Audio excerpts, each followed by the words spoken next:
I died the last time I had surgery, and in 2 days, I'll be having surgery again.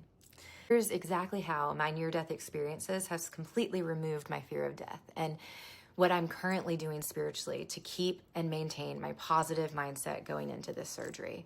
Last time I went into surgery, I was a new mom of twins, and I had a severe hidden postpartum hemorrhage that we found out about 9 days post-delivery. I didn't know it in that moment, but my body was shutting down.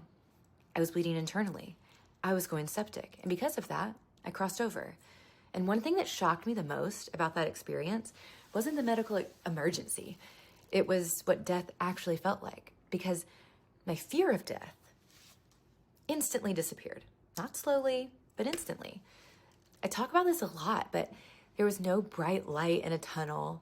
There was a brightness there, but it wasn't like how we experience light in this world. It felt intelligent, it felt sentient, and I felt like I was almost inside of love itself.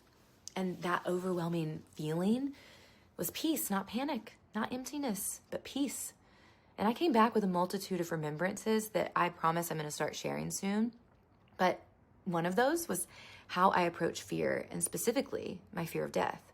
Because the more I talk about it, the more I realize most of us actually aren't afraid of death. We're afraid of the story we've been told about death, the loss of control, leaving the people we so deeply love behind, the unknown.